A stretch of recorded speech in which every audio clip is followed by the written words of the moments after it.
ওই মুরব্বী কিনবে না, দেখছেন?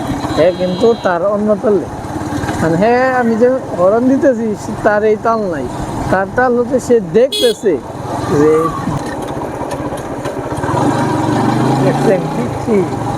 রাস্তার মাঝখানে চলে আসতে লাগছিল। ছোট ছোট মানে এই রাস্তায় বের হইলে কি এরকম বাচ্চারা যারা আছে এরা যে মানে হুট করে যে রাস্তার মাঝখানে চলে আসে, এটা আসলে অনেক বিপজ্জনক।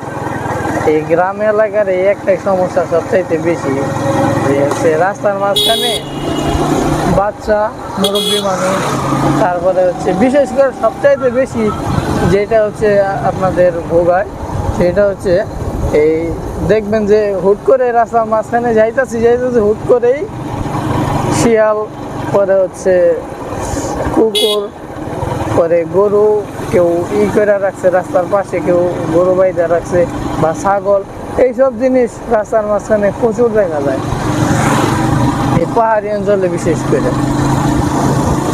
এগুলো দেখতেও ভালো লাগে, বাট তারপরেও মানে দেখা যায় যে একটু দ্রুত কোথাও যাওয়ার চেষ্টা করলে হুট করে যখন সামনে চলে আসে তারপরে একটা অ্যাক্সিডেন্ট হওয়ার সম্ভাবনা থাকে। সো এর কারণে হচ্ছে এটা একটা বিপজ্জনক বিষয়। সো দেখেন গাইস, জায়গাটার ভিউ কত সুন্দর।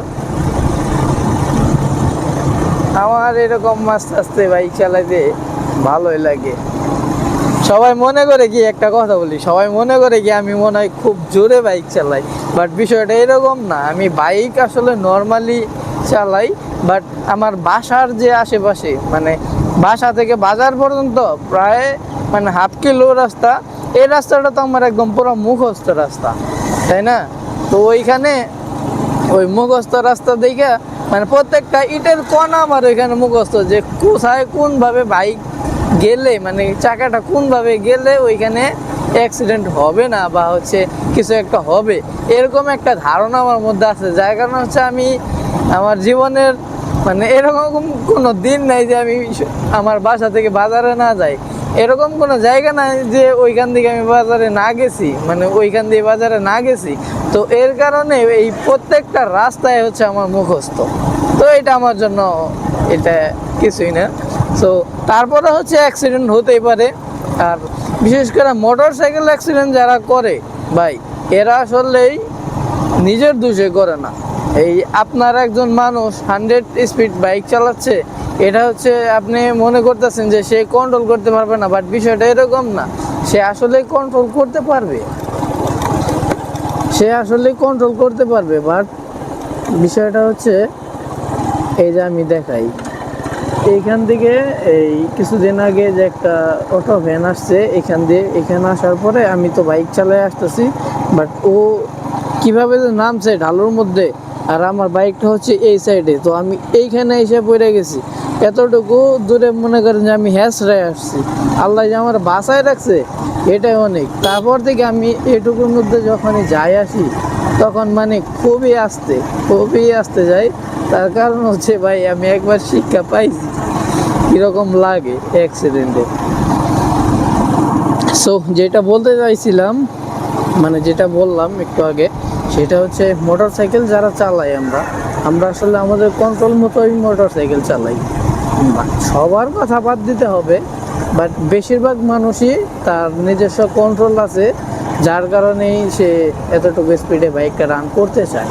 দু একটা আছে পাবেন যেটা হচ্ছে সাপ্রি, ওগুলার হিসাব আলাদা। বাট যারা মোটর সাইকেল মেনলি যারা রাইড করে সব সময়, তাদের মানে আসলে এটা কোনো বিষয় না। আমি যদি এখান থেকে 50-60 স্পিডে মোড়টা ঘোরাই, আমার মানে অতটুকু আইডিয়া আছে। এই যে একটা বাইক গেল, দেখছেন আমার উকি মাইরা এই মোড়ের ভিতরে সে হচ্ছে ওভারটেক করছে, বাট আমি কখনো এটা করতাম না।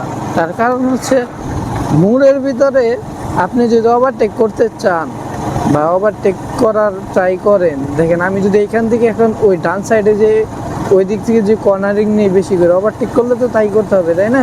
তো এই যে ভ্যানটা আসলে ভ্যানের জায়গায় যদি একটা মোটর সাইকেল ভালো স্পিড আসতো, তো তখন কি হইতো? তখন একটা অ্যাক্সিডেন্ট হইতো না? তো এটা কখনোই করা যাবে না। তো সবসময় স্লো রাইড করবেন। বিশেষ করে লং রাইড, যদি আপনি কখনো কোনো লং ড্রাইভে বের হন তাহলে আপনি অবশ্যই অবশ্যই 70+ অ্যান্ড 80 এই পর্যন্তই, মানে 70 থেকে 80 পর্যন্তই হচ্ছে আপনি স্পিড রাখবেন। তো এর বেশিও যাবেন না, এর নিচেও নামবেন না। কারণ হাইওয়েতে যদি হাইওয়েতে রাইড করেন তাহলে 70-এর নিচে গেলেও আপনার প্রবলেম হবে, আবার 80-র উপরে গেলেও আপনি কন্ট্রোল হারাই ফেলবেন। তো এটা করা যাবে না। আপনি যদি এরকম নর্মাল রোডে বাইক রাইড করেন তাহলে আপনার জন্য 50-60 এরকম স্পিডই যথেষ্ট। এর থেকে বেশি স্পিড করলে একটা দুর্ঘটনা হতেই পারে। তো দুর্ঘটনা এড়িয়ে চলতে হবে সবসময়, কারণ নিজের জীবনের ঝুঁকি নিয়ে কোনো কিছু করা ঠিক না, জীবনের ঝুঁকি নেওয়ার কোনো প্রয়োজন নেই। ঠিক আছে, চেষ্টা করবেন সবসময় মানে আস্তে ধীরে বাইক চালানোর, যাতে করে আপনার নিজের সেফটি থাকে অ্যান্ড আপনার পার্শ্ববর্তী যারা আছে তাদেরও যদি সেফটি হয় তাহলে এটা অবশ্যই ভালো। কিছু করার নাই। এই যে দেখেন, এই যে মুরব্বিটা, এই মুরব্বি আমি যেখানে ঘরের মধ্যে তাও এই মুরব্বি কিনবে না, দেখছেন? হ্যাঁ, কিন্তু তার অন্য তালে, মানে হ্যাঁ আমি যে হরন দিতেছি তার এই তাল নাই, তার তাল হচ্ছে সে দেখতেছে, যে দেখার চেষ্টা করতেছে কোনো গাড়ি আসতেছে কি আসতেছে না। বাট ওনার চোখের মানে ধরেন ওনার বয়স তো ভালোই হয়েছে, নাও যদি হয় তারপরে হচ্ছে 70। তো ওনার এই বয়সে উনি কতটুকুই বা দেখতে পারবেন? চোখের একটা ইয়া তো থাকে, তাই না? বয়স হলে মানুষের চোখের একটা প্রবলেম থাকে। তো ওনারও ওই ইয়াতে কতটুকুই বা দেখবে? সে দেখার চেষ্টা করতেছে কোনো গাড়ি আসতেছে কিনা। সে সর্বোচ্চ 10 থেকে 15 ফিট দূরত্বের একটা গাড়ি ইজিলি দেখতে পারবে। তার বাইরে কিন্তু তার জন্য এটা মানে একটু কষ্টদায়ক হয়ে যাবে। তো সে তো মনে করতেছে যে হচ্ছে আমি দেখতেছি, আমি দেখে আসার চেষ্টা করতেছি। বিষয়টা তো এরকম না, সে দেখার চেষ্টা করতেছে, বাট আপনার স্পিড আর তার চোখের যে পাওয়ার সেটা তো মানে মিলবে না। তো এর কারণে আপনার স্লো রাইড করতে হবে।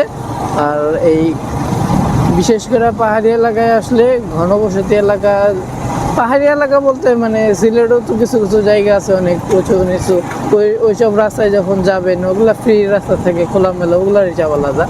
বাট আমাদের গ্রামগঞ্জ যেটা একটু পপুলার গ্রাম থাকে না, মানে আমাদের টাঙ্গাইল জেলার ভিতরে সখীপুর একটা পপুলার, মানে এই থানাটা পপুলার একটা থানা। অনেক অনেক কিছুই আছে দেখার মতন, আপনি যদি চান ঘুরে দেখতে পারেন, মানে ঘুরতে আসতে পারেন। তো এটাই, এখন কি করব, দেখি একটু ঘোরাঘুরি করি। আগের বার তো দিয়ে গেছিলাম, যাই এরকম রাস্তায়। যে এই সখীপুরে 2-3টা রাস্তা করছে, এইটার নাম কি বা এটা কি বলে আমি জানি না। বাট এইরকম এই রাস্তাগুলোয় মানে স্লোলি রাইড করতে মানে খুবই ভালো লাগে। আমি মাঝে মাঝে আসি ঘুরতে। সো গাইস, ফাইনালি এখন বাড়ির দিকে চলে যেতে হবে। এই কারণ হচ্ছে দুপুর হয়ে গেছে, খাবার দাবার খাইতে হবে। সারাদিন তো ছোটো কোম্পানির মতন ঘুরি। আমার শুধু বলে তুই টাকা দিয়ে কী করো, শুধু সারাদিন শুধু বাইক চালাস, তারা কোনো কাজ নাই, খাইয়ে দেয়। খাওয়া দাওয়াটা তো ঠিক মতন করি না, মানে এটাও বলে তুই খাসও না ঠিক মতন, তো সারাদিন মোটর সাইকেল। বিষয় হচ্ছে মোটর সাইকেল আমার কাছে একটা অন্যরকম বিষয়। এই মোটর সাইকেল আমি অনেক অনেক অনেক ভালোবাসি। এটা যেমনই আছে, ভাঙা থাক খারাপ থাক, এটা আমার, এটাই হচ্ছে একটা বড় বিষয়। মানে এই জিনিসটা আমার, ঠিক আছে না? কারো কাছে চাইতে হয় না, কারো কাছে বলতে হয় না যে ভাই তোমার বাইকটা আমার অপমানিত হতে হয় না। তো এটা একটা বিষয় খুবই ভালো লাগে। নিজের জিনিস যেমনই থাক, যেমনই থাকে, এটা আমার কাছে অন্যরকম। রে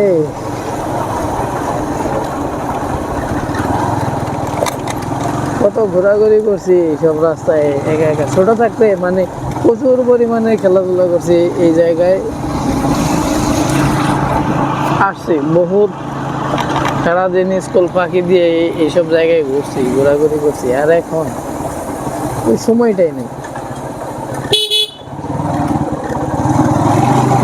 সো গাইস, আজকে ভিডিওটি এই পর্যন্তই। আশা করি পরবর্তী ভিডিও ছাড়া পর্যন্ত আপনারা ততক্ষণ ভালো থাকবেন, সুস্থ থাকবেন। ধন্যবাদ সবাইকে। Thank you guys watching this video. আসসালাম।